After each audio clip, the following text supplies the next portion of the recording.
tell you how that felt. Swift kick from a man can turn into a bad spell. Kick-ass movies and land really tend to add well. North, Mr. North Star. Pop the judo, chop you right out your car.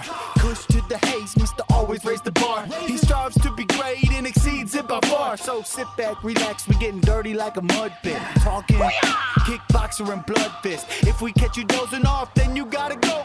What you know about Taekwondo? We're here to kick ass. If you with the Kung Fu, then this show podcast. What's good, y'all? Kush Hayes here, coming to you with the newest edition of the Kick-Ass Movie Podcast. My God, it's this quiet before the storm. We only got one more episode before the season finale. Stick around to the end of this episode. We're going to tell you what it is in a little bit. But first, he's the director of Pact of Vengeance, Killer Wolf Films' very own master, Len Kabaczynski. Len, what's good? Kush, it's always my pleasure, believe me. And let's just take a step back for a second, because how awesome is the theme song for this show, my brother? I mean, how cool is that? Theme song's pretty great. It's done by IAmSoLoco, man. He's a dude based out of Detroit, Michigan. And yeah, man, I said, here's some brief details. Think Wu-Tang Clan, go.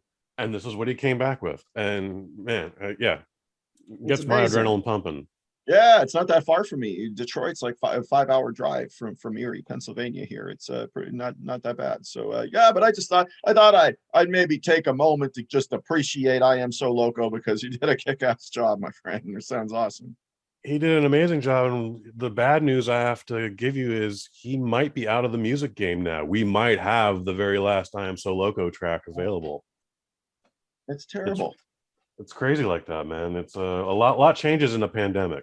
A lot changes in a pandemic, but we're not here to talk about that, man. Len, this is a movie you chose. We've been exploring your subconscious this whole season, and well, gangsters do what gangsters do, and they hid some money and they embezzled it with an accountant, and another accountant found that money and contacted the FBI, and gangsters doing what gangsters do, man. They hired some mercs to murder everybody, and only one man can avenge his brother's death, and that's Lorenzo Lamas, the bounty tracker.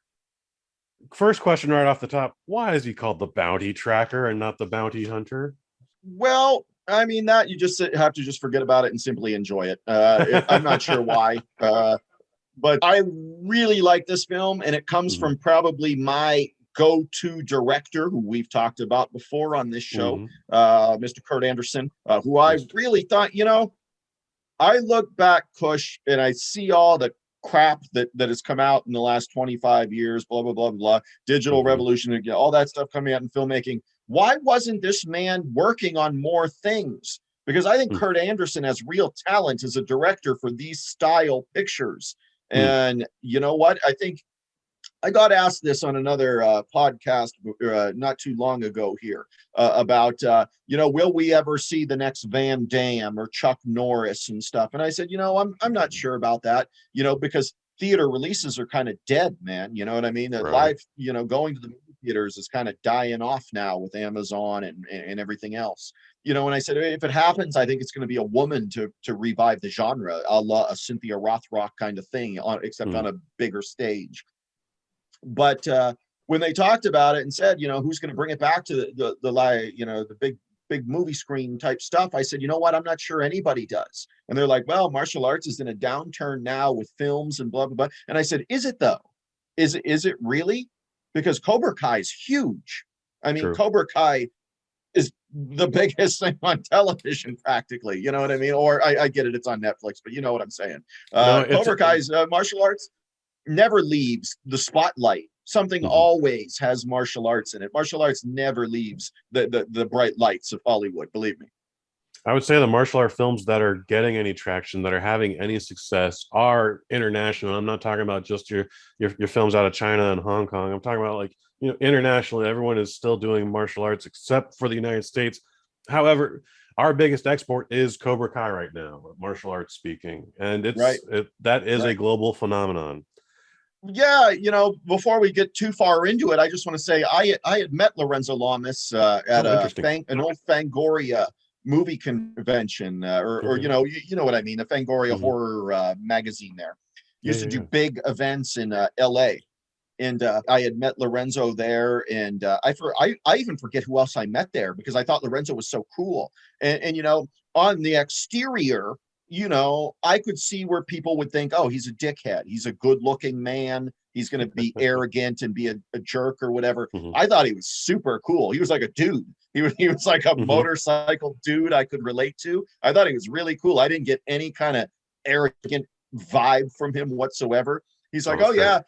yeah, there's some other people in the genre. You know, me and Olivier Gruner fly helicopters for real. So, you know, we both have pilot license, and he was talking about stuff like that. He's really personable. He didn't come across as like a dickhead or arrogant guy at all. I thought he was really cool. Now, granted, I'm only, you know, speaking to him for whatever, 10 minutes or whatever, as I'm hanging out at his table or whatever, getting my bad blood 24 by 36 movie poster signed. But yeah, I thought he was super cool, man. Those 10 minutes though are vital, dude, because if there is a shred of arrogance or dickheadedness, like it'll seep through even Oh for yeah. a couple Oh yeah. seconds. Yeah, So yeah, yeah, yeah, yeah, yeah. There's many people I've met throughout the years at these kind of events, and I haven't been to a convention, and I couldn't even tell you the last time. It's been at least since my Fist of the Vampire days, probably, when conventions would dude. call me and want to play the film or something. So it's been a long time since I've been around that scene. But you know, I've met the late David Carradine there. People Oh, say neat. he's hit or miss. He's a dickhead. He's not a dickhead. When I met David, David Carradine was super cool. I thought he was awesome. He was just there doing crossword puzzles at his table. And this is right before Kill Bill. So something Oh, bigger was going to wow. be on the horizon for DC. I met him right before Kill Bill. I brought him a Future Force poster to sign, a Oh, theatrical neat. Future Force and stuff. And even he came to me. It's like, Len, you know, where'd you get these? And I'm like, dude, you starred in these, and you're asking me where I got, because I collect, you know, theatrical movie posters. And you know, if I could rewind, I don't regret much in life. I have a couple, but one of them was I should have given him the poster to it. I should have been, David, Mm. take it. You know what I mean? So, but I didn't. I took it home, and it sits in my podcast basement. So Well, I mean, what we think about in the moment versus what we could have done, you know, it's yeah. yeah. Now you did the right thing. You should have kept the poster. Lorenzo Lamas, dude, not only is he coming off like such a super cool dude, but you mentioned his pilot license, and he does a thing where like he takes kids from like third world nations and flies them to like a summer camp for some charity or whatever. I believe he set up. I'm like, dude does a lot of great just for society. I liked him a So lot. Yeah. how do you know him specifically? Like, did you know him through the Renegade TV series? Did you know him through these movies? Did you know him through how I know him through Falcon Crest? No, I did not know him through Falcon Crest because I've never really watched much episodic television, even when I could when I was younger, when Mm-hmm. I had more time and I wasn't in college or I wasn't off making goofy movies and things like that. The episodic television I watched, I can tell you right now, is down to like 4 or 5 programs that were like can't miss TV for me. This is going to be a revelation to your audience. Some will, some won't.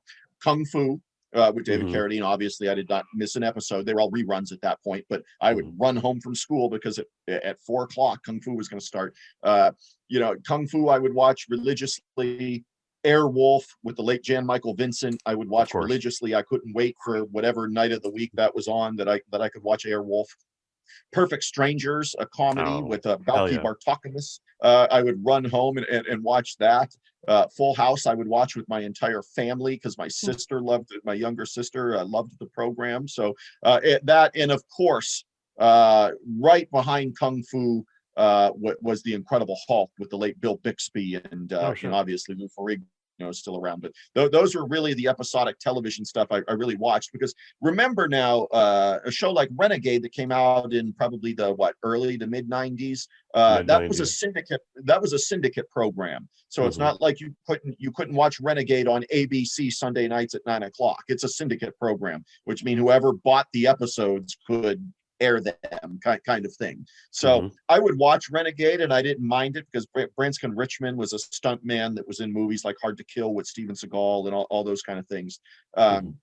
You know, I liked Renegade. That was right around when Kung Fu: The Legend Continues was coming out again too, Mm-hmm. and stuff like that. So I worked at a Fox affiliate at that point, or Oh, I sure. shouldn't say I worked. I interned at a Fox affiliate at that point that would air Kung Fu: The Legend Continues and Renegade and stuff like that. So yeah, it was good times. But where I knew him wasn't Falcon Crest. What I knew him from was the direct-to-video boom for action films when he came out with a film called Snake Eater, and that's what I really began to know him from. I know that title. So I'm like 3 or 4 or whatever, but my mom and grandmother are always watching this soap opera on Friday night called Falcon Crest. It's about a winery in the San Francisco Bay Area. Thanks to IMDb, we can say that he did all 294 episodes and the only one to be in every episode. And that's about it. Like, I recognized him as like, hey, this guy with the ponytail, he's doing karate and he drives a really cool car. Like, that was, again, I'm 4 and that's as much as I could process. When we get to Renegade, I've already committed myself to another syndicated show with a European guy with a ponytail, and that was Highlander. With Adrian Paul, right? Yeah. Yes, sir. But even regardless of what show you watch, getting to syndication just in general, like sometimes your show would not be on that weekend. And it'd like throw you off too. Like maybe there was like a Braves game on or something stupid. You're like, what the? No, Adrian Paul was cool. He was cool as Highlander. Yeah, he was, man. Great show. Did you ever see Highlander Endgame? I did. I went to the theater to go see that one. But with Highlander, with that though, I liked Christopher Lambert. Don't get me wrong, but I like him more in a movie called The Hunted, where it's samurai versus ninjas. But that's a different story. If you haven't seen that, you're welcome, because it's 1995. H.K. Dial, who wrote Lone Wolf McQuade, directs a movie called The Hunted, and it's Christopher Lambert as the main star, and the original Highlander, and it's samurais versus ninja, and it is for lack of a better term, Coach, is a kick-ass movie. Nice. Maybe that'll sneak into season 3 then. TBD. I love the Highlander. I'm looking forward to the Highlander reboot because it's just time, and you can't keep Christopher Lambert forever. The only thing I'm not enjoying is that Henry Cavill is possibly going to be Connor McLeod. I think if they were trying to remake the original Highlander, like, he'd be a better Kurgan, but we don't even know that they're doing that much. So if he's Connor McLeod, I'm like, that's kind of bullshit. But we're not talking about Highlander. We're talking about Bounty Tracker. So Bounty Tracker is a movie. It's 86 minutes long. Our guy Kurt Anderson, he does this before Martial Outlaw, and it's a fantastic comparison for me because I feel like Martial Outlaw is such a much stronger picture. Kurt Anderson didn't write it, but he still was able to take this screenplay by Caroline Olsen, who this is her only IMDb credit. I mean, nothing happened before, nothing has happened since. Like, she had a solid story, and then who knows what happened there. But I think he took her material and made it as best as it could be. Yeah, I'm not going to disagree with that. It's a shame because, like I said, Kurt Anderson should have went on to do more things in this kind of genre. A lot of these actors are still around trying to do this genre. And once that direct-to-video boom ended, and I'm talking about direct-to-home video, where I could go to my local mom and pop store and, hey, there's a new Lorenzo Lamas movie. How did I not know about this? Because because they would just show up. No Retreat, No Surrender 2 just shows up, on the shelf. I didn't know what it was. It was just, man, I went to the video store that Tuesday when new movies would release, and oh my God, there's something really awesome looking that just came out. I miss the suspense of something like that, though. Now it's like, oh man, I'm waiting for 4 months. I heard about this movie on the internet. I'm waiting 4 months for it to come out, and it's got Jeff Speakman in it, or whatever it may be. You're it's that anticipation now that you have with the internet and stuff. But back then, you just showed up at the video store and poof, there was something awesome there. Bounty Tracker is one of those films, really. It's probably 92, maybe, right? 1993. Okay, close enough. We got tons of familiar action movie faces like Matthias Hughes, who is our hitman villain kind of thing. So we've talked about him numerous times. He's in No Retreat, No Surrender 2, which was really his first movie kind of thing. I like a lot of Bounty Tracker. I think the fights are awesome, but we'll get into that. But go ahead and continue with what did we watch in Bounty Tracker, Kush? Yeah, man. So the picture opens and we're introduced to Lorenzo Lamas actually doing like some comedy. It's a little off-putting, but he's got some Urkel glasses on. The hair's always in a ponytail, but he's wearing a bow tie and he's using a funny British accent. I love that scene. I cackled like a bastard when it came on the screen, and this is like literally, folks, 45 seconds into our film after credits, and My only two problems is one, it's a private party, so there's no way they're letting him in. And then two, I don't know what it's like in Boston, but I'm pretty sure it's the same in Philadelphia, Pennsylvania, the same way it is in San Francisco. Like, you're not coming into our bar with the flask, but it's right out there in the open. He's being super obtuse about it. If he had just pulled it out of his jacket, I'm nitpicking, guys. I know, but it's still a thing. It's a weird thing, but it's still like some of the funniest moments, one of the funniest things I've ever seen. So he gets in the club, walks by everybody, sticks out like a sore thumb, and then sure enough, there's some sort of smoke incendiary in this flask. Len, what's going on with the flask?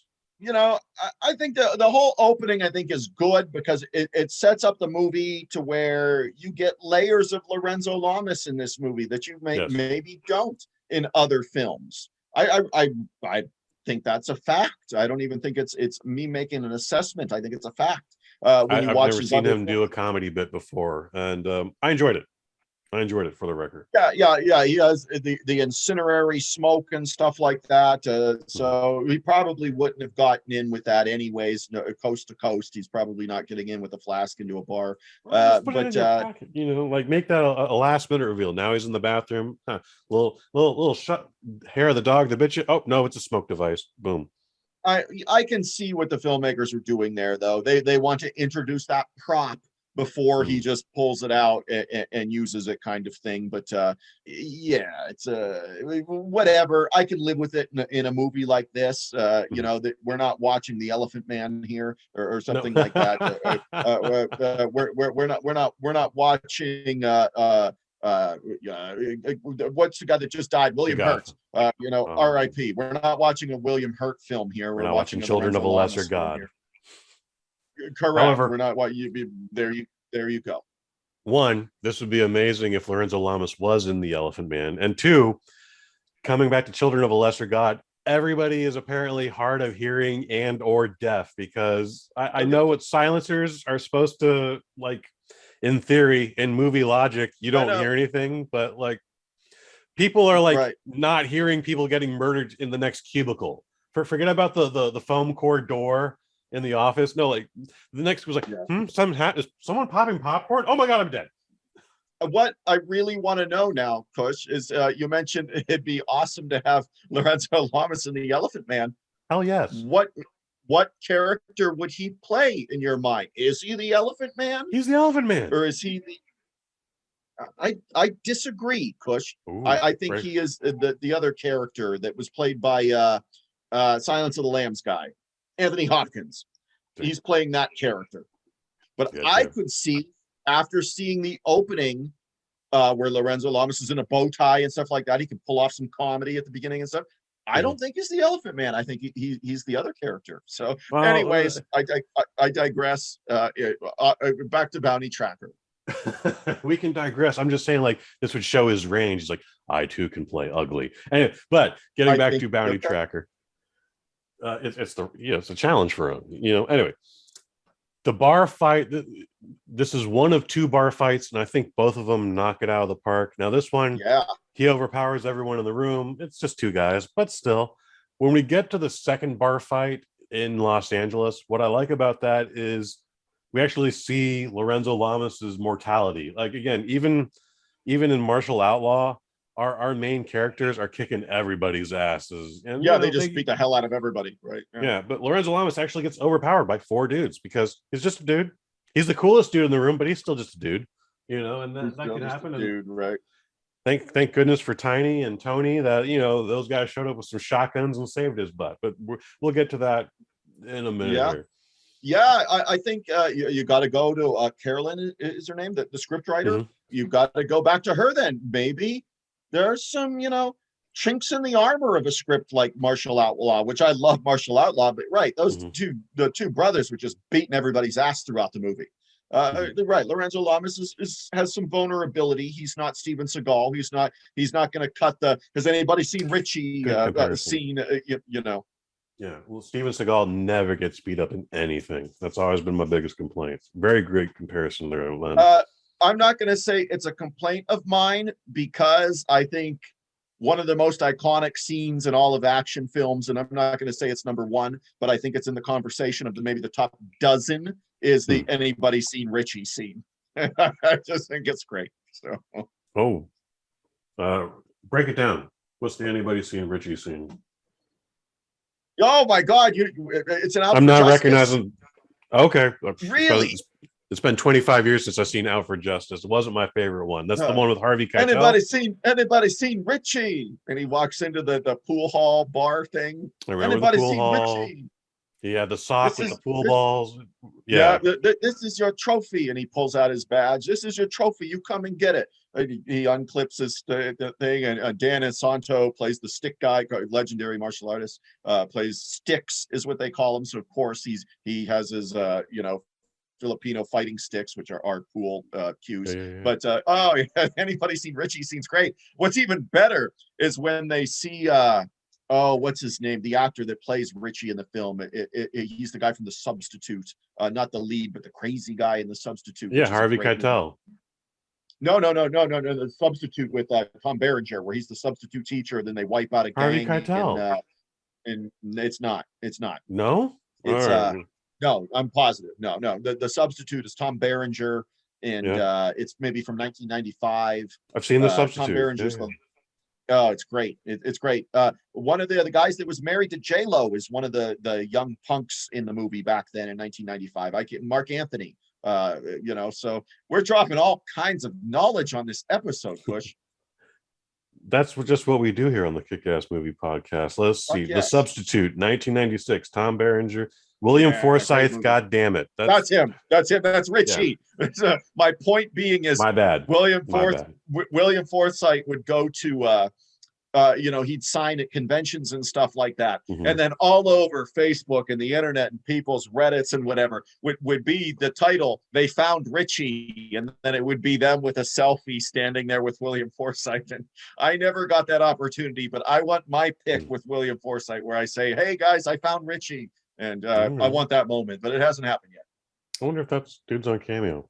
Anyway, the pool hall scene in Out for Justice is so hard. It's weird that it's not in Marked for Death.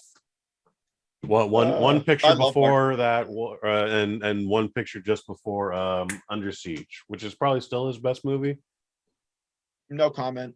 No comment. Fascinating. I like Above the Law. I like Marked for Death.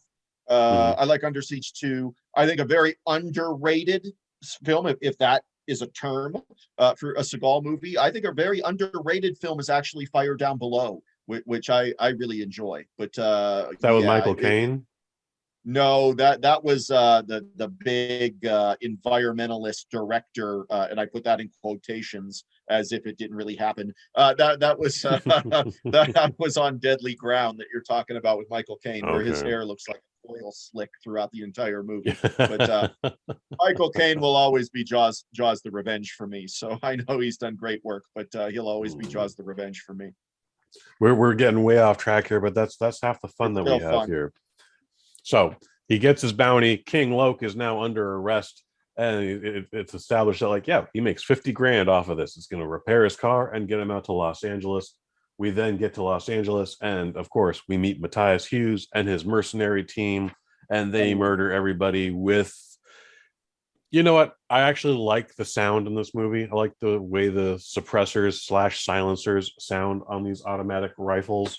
But again, people, it's not even people in offices that aren't hearing this. It's people in the next cubicle that are like, what's going on? Is popcorn popping right now? Oh my God, I'm dead. Right, he's dead. That's a little weird, but Ken Ober from he's a comedian, MTV's Remote Control, rest in peace. That's right. He's in this for a hot minute. Is he dead? He took his own life about 10, 12 years ago. Yeah. Really? Yeah, oh yeah, sad to say. I mean, I don't. He's a funny dude. With that. Yeah, he was great. That's too bad. Ken Ober, rest in peace. I had just got the Dead Heat 4K because Dead Heat is maybe my all-time favorite movie of all time. But I got the Dead Heat 4K that was just released a couple weeks ago, and it reminds me of what you just said about that gentleman because Martha Quinn is in Dead Heat as a newscaster for about 30 seconds. Yeah. Dead Heat with Joe Piscopo and Treat Williams. But Is anyways, we go is she back to even Bounty on Tracker, MTV and in that? I'm not sure. I That's mean, fair. Dead Heat would have been filmed around '87, so I mean, MTV 87. was around. But For sure, for sure. I remember back to Martha Bounty Quinn being in Tracker with some 90s of the Heat. money and with some of the money and stuff that's going on in Bounty Tracker, $50,000 really isn't a lot of money, though. Kush. Like, I mean, it's it's really not a 1993 lot of money. money. It's yeah. I guess. I It's not. mean, It's not a lot of money, man. It's not a lot of money. I mean, it's the this equivalent of knocking over a gas station in 2022. You're gonna make $125 or whatever. That's not a lot of money, man. I mean, to put your life on the line, kind of thing. You know, bad people will come murder you for $50,000, dude. You gotta think when that life through. is on the line, for sure. Yeah, it's not a lot of money. I mean, I don't know what would be a lot of money in that point, but King Loke was 50 grand, and then we see the results of the murder spree.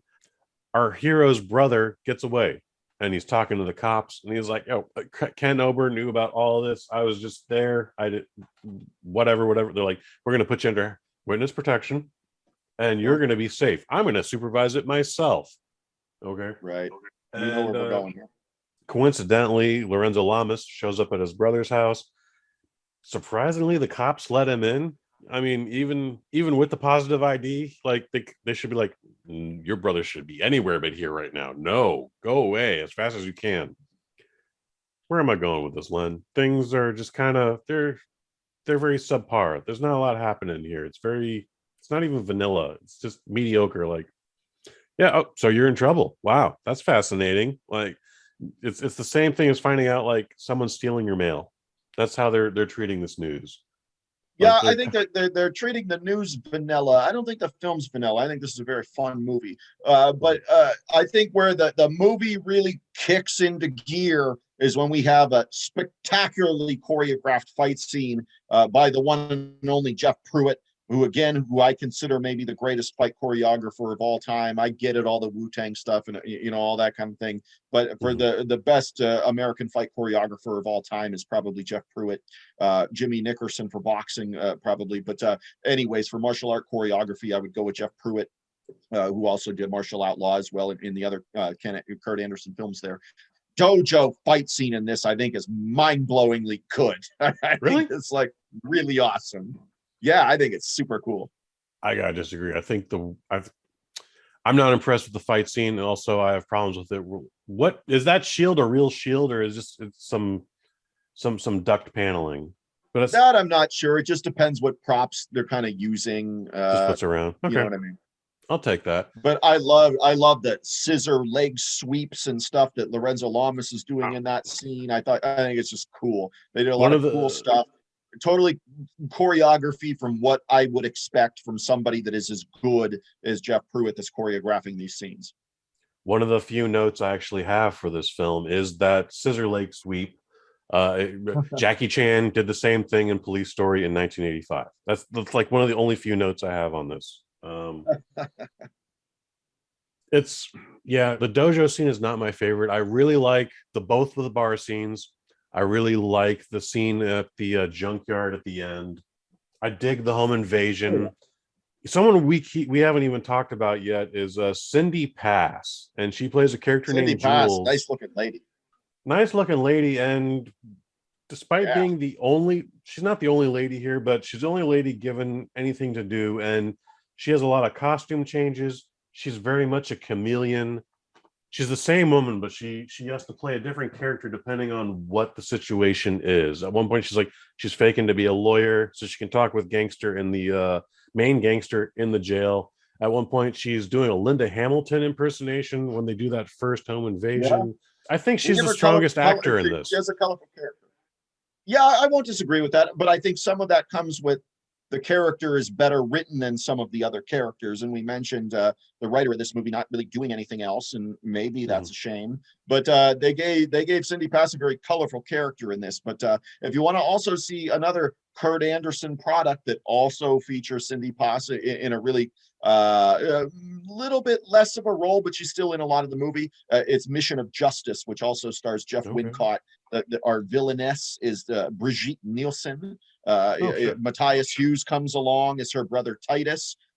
Mission of Justice is a really, really cool movie. Cindy Pass is like the assistant to Brigitte Nielsen and her evil like Mission of Justice, which is actually an evil organization in the movie that Jeff Wincott infiltrates and takes down. But I really feel all these Kurt Anderson movies, to me, I love them all, but I also feel like you can all see them tie almost together, like they're meant to be watched in a group kind of thing. I really believe that, from the Martial Outlaws to the Mission of Justice to the Bounty Trackers to the Martial Law 2s, all that kind of stuff. I can really see them as all companion pieces to one another. I really can.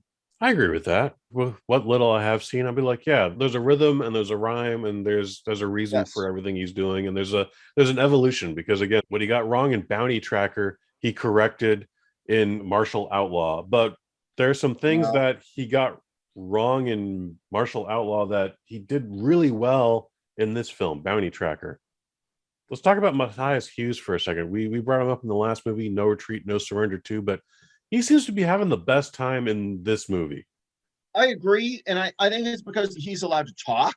I mean, he's given a lot of lines, and it's not like he has some kind of in-depth Freudian character or something like that in this movie. But I think they gave him a fun character. Matthias doesn't play a good guy. I put that in quotations in Filmland. He doesn't play a good guy very often, probably because he's like 6'7" and 250 pounds of like solid muscle. So it's easy to just stick him as a villain somewhere in just about anything. But I think he's having a good time with this. And, he would have been coming off of a theatrical release, though. I mean, he would have done I Come in Peace, which was a nationally released. Dolph Lundgren was still a released star at that point. It wasn't until Dolph Lundgren did Cover Up with Lou Gossett Jr. And then that went straight to home video. That Dolph became this direct-to-video actor.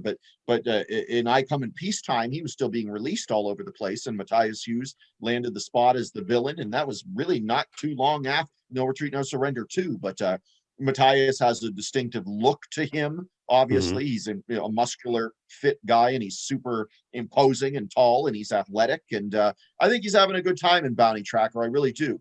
Lorenzo Lamas is a legit, black belt martial artist in real life. But I have a hard time believing Matthias wouldn't want to get a hold of him and just toss him around, kind of thing. That seems to be his gimmick, though. Like, you'll have to confirm or deny this. Like, I don't know how much of a martial artist Matthias Hughes is, but his thing is just picking some dude up and tossing him, and shit, that works, man. Why wouldn't that work? He's a massive man. He's a huge dude, and if he can do a roundhouse kick, that for some reason makes him a martial arts guy. Yeah, but you know what though? If we follow, for again, lack of a better term, if this even really exists, a trajectory of Matthias Hughes's career, he goes into several martial arts style fight scenes. When we get into Talons of the Eagle with Billy Blanks, where he has the big showdown near the end of in the final act of the film, Talons of the Eagle, which just came on Blu-ray, by the way, he fights Matthias at the end. You get into movies like TC 2000, where you have a big fight scene between Bolo Yen, Tong Li from Bloodsport fights Matthias Hughes. So Matthias is kind of that go-to guy when you want your hero to beat up somebody super imposing and stuff and intimidating. He's that go-to villain in these kind of, for again, lack of a better term, B-movie. So I dig this. So like Chris Evans, the guy who plays Captain America in the Avengers movies, he actually has like a dance background. He's not a fighter by any means, but all that shit he does on screen is actually him, and his stunt team says, like, because he knows dance choreography, like he was able to just pick up moves, blah blah blah.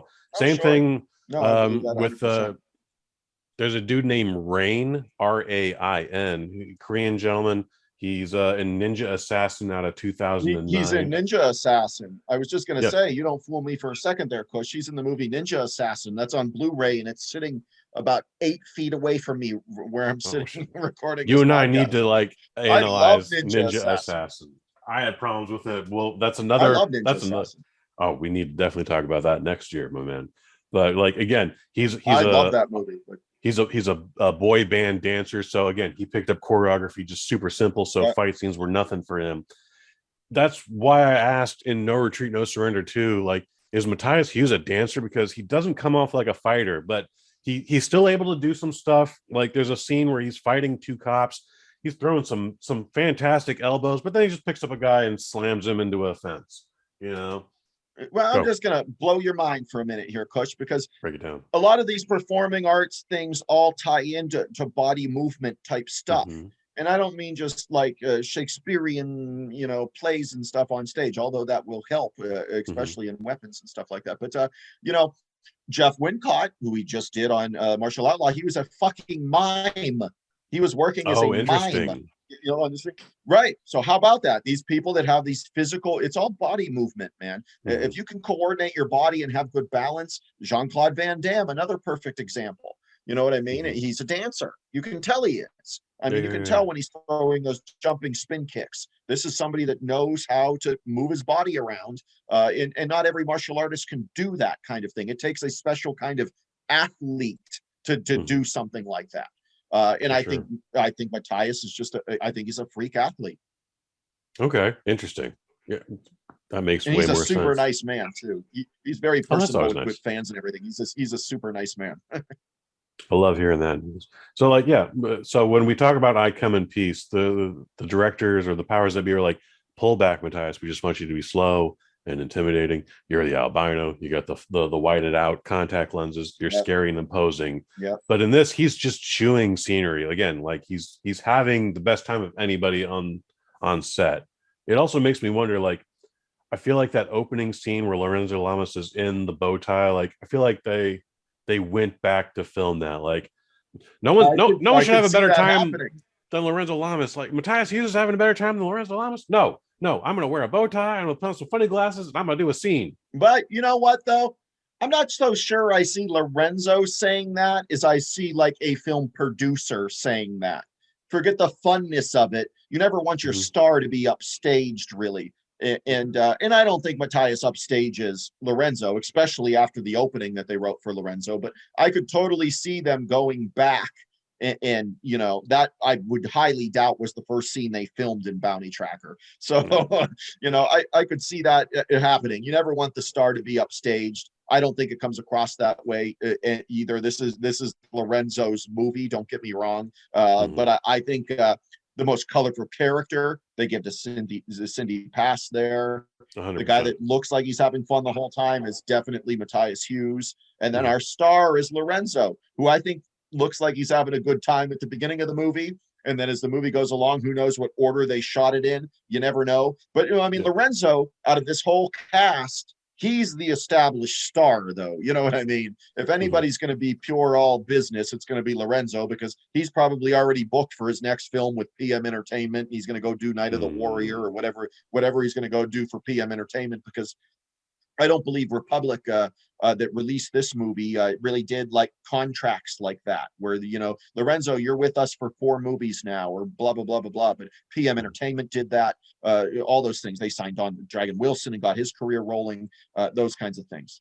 We're having such a great time here. I hate that we haven't gotten into much of the story, but Lorenzo's brother and his sister-in-law have been gunned down, and he's now on the case.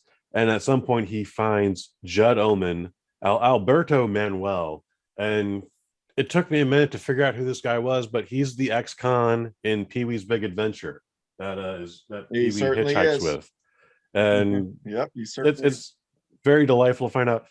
Judd Omen gives Matthias Hughes, I think, the best acting scene Matthias has had, at least in anything I've ever seen.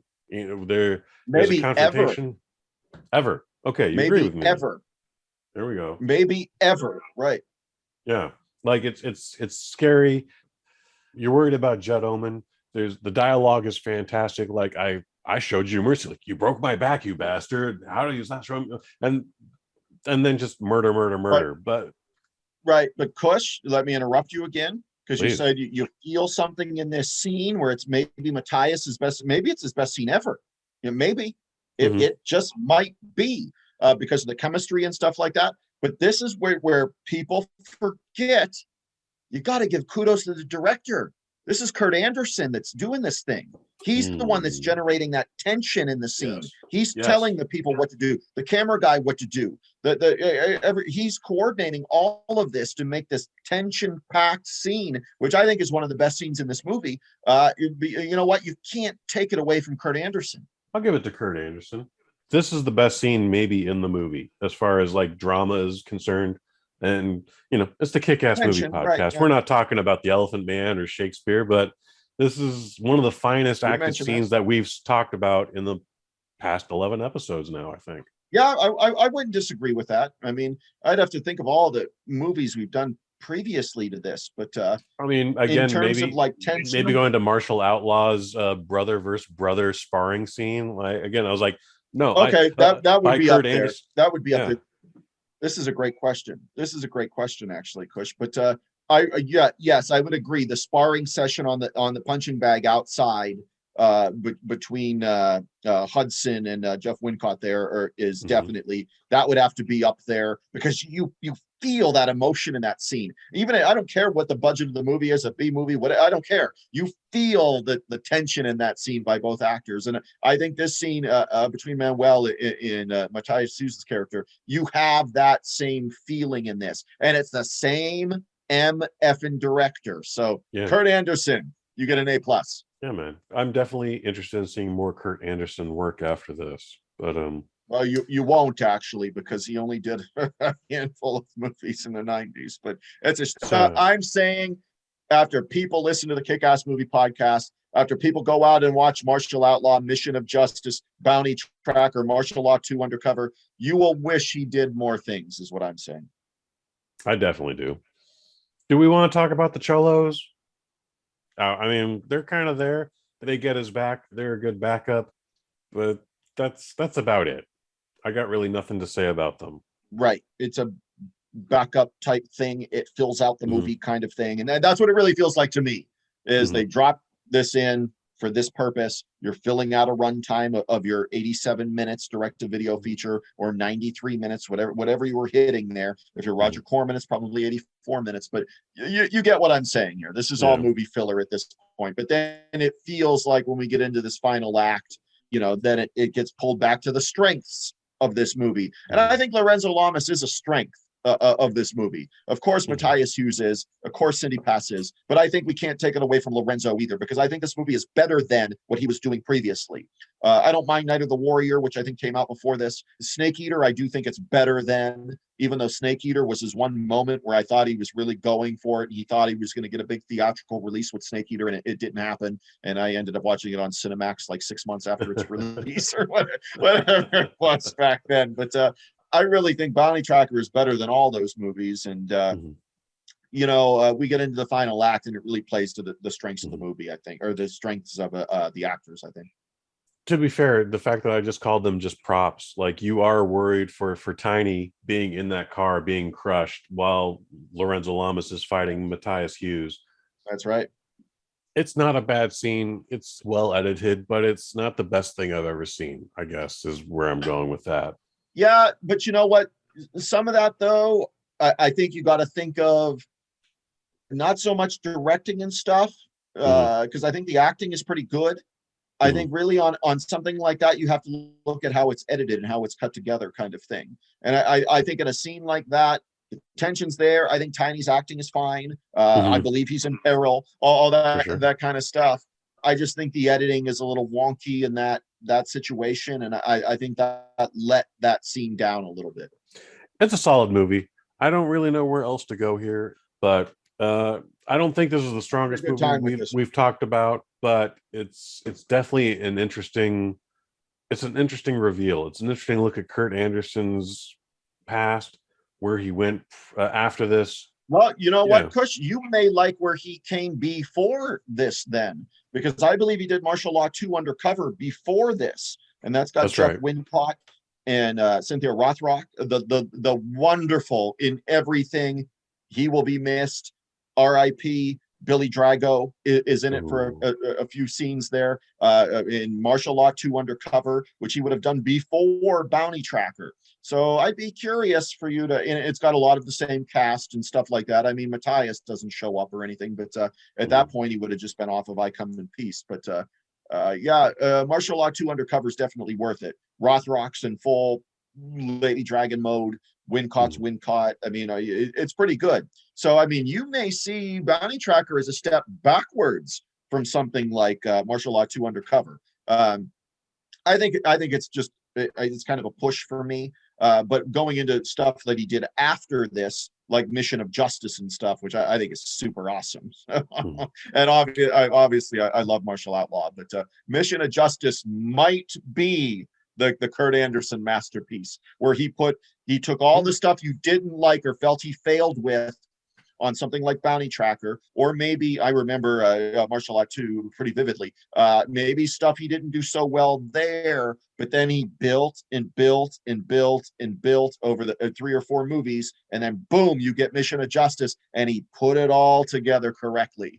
And in Mission of Justice, it's funny because you have that Russian circle moment. You have he took what was successful from movies like what we've talked about, Martial Outlaw. He took scenes from Bounty Tracker, the dojo fight scene, and put them in Mission of Justice. And then I think he grew as a filmmaker, and that was the final product of it. So I can't recommend that one enough. But we can't get to Mission of Justice without the Bounty Trackers of the world in his resume and his experience. So I don't feel sorry that we neglected a lot of this story, because I feel like we focused on a lot of the performances and the history, as much history as we could focus on.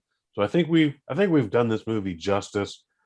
It's not the best movie I think we've talked about, but it's got a lot of fascinating aspects about it, especially in comparison to Martial Outlaw. Len, we got Pact of Vengeance just on the cusp of everything here, man. it's What do soon. we It's need to gonna know? the big thing about Pact of Vengeance, as we mentioned previously, Leo Fong has passed away. You know, that is a moment for me as a filmmaker that I have to just kind of process, because I really wanted him to see this Yeah, one, man. because not that it's Gauntlets. He doesn't have the beautiful story of Gauntlets, and kind of, well, that's me. I guess saying that's up to the fans to decide. I think it's a beautiful story, but anyways, you don't have that. But what you do have is a crazy '80s beat up the neighborhood action movie in Pact of Vengeance, which I think Leo would have really appreciated, coming from stuff like Kill Point and Low Blow and things like that. So I'm sad that he is not here to watch our final product, kind of thing. But it is coming soon. It will absolutely 1,000% debut on my Patreon channel, much as like many of my recent movies within the last 4 years, probably now, since I've started a Patreon. It'll patreon.com/killerwolffilms. It's only $2.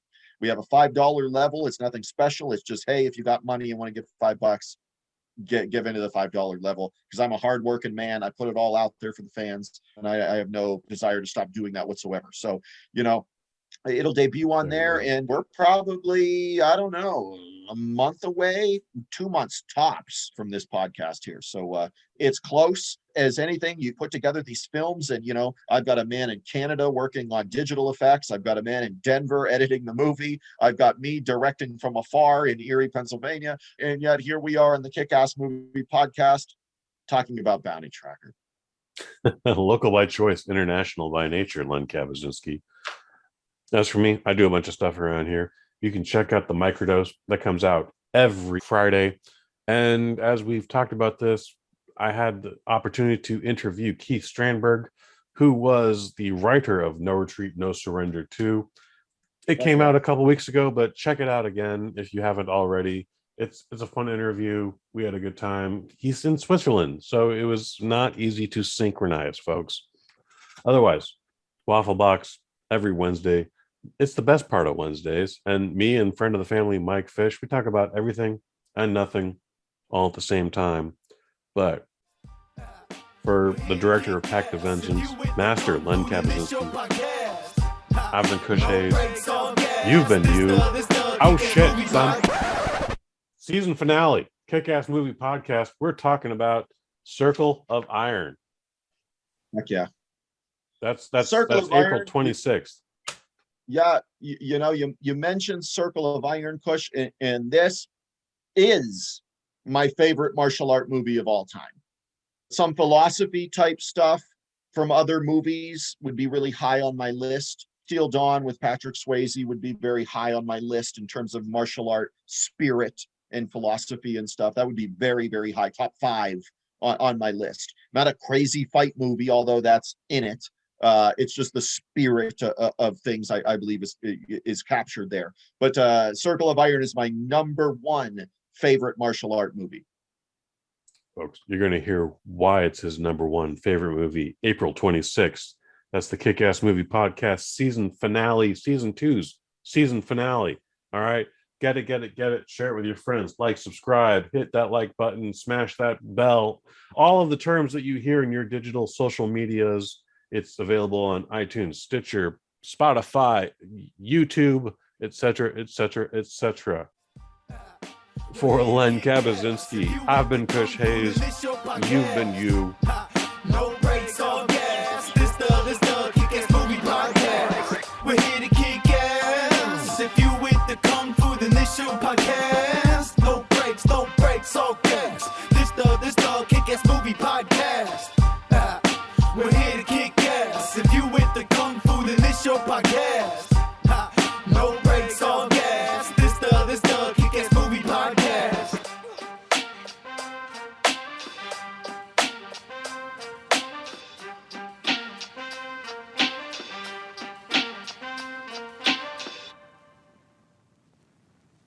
From the Bosnet family. I love that scene.